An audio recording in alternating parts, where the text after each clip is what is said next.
Hi అండి అందరికీ welcome to మా ప్రయాణం. నేనైతే మంచి సున్నిపిండి చూపిస్తున్నాను. 3 ఇంగ్రీడియంట్సే మన ఇంట్లో దొరికేవే. చక్కగా బయట స్క్రబ్స్ అని ఎక్కువ ఉంటాయి కదా, ఎక్కువ ఎక్స్పెన్సివ్, తీసుకోవద్దు. ఇలా ట్రై చేయండి ఖచ్చితంగా. నేను చాలా ఇయర్స్ నుంచే చేస్తున్నాను.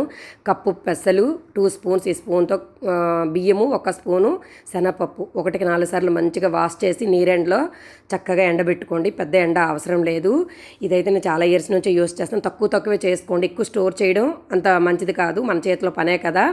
ఎక్కువ స్మూత్ కాదు, లేదంటే ఎక్కువ బరక కాదు. ఆ మాత్రం బరక ఉంటే సరిపోయింది. ఎందుకంటే ఇది మనకి స్క్రబ్ కింద యూజ్ అవుతుందండి. మనం పెరుగు, మేగడ, పచ్చిపాలు లేదంటే వాటర్ కలిపి చక్కగా వారంకి 2 నుంచి 3 సార్లు స్నానంకి వెళ్ళే ముందర బాడీ అంతా అప్లై చేయొచ్చండి. 2 మినిట్స్ ముందర నీట్గా అప్లై చేసి సున్నితంగా రుద్దుకోండి. ఇటువంటి మృతకణాలు, చెత్త చెదారం, బాడీలో ట్యాన్ ఉంటే కూడా పోతుంది. ఖచ్చితంగా ట్రై చేయండి. చాలా లాంగ్ నుంచే వాడుతున్నాను. ఇది పాత పిండి మీకు చూపిస్తున్నాను అనమాట. నచ్చితే లైక్, షేర్, కామెంట్ చేయండి.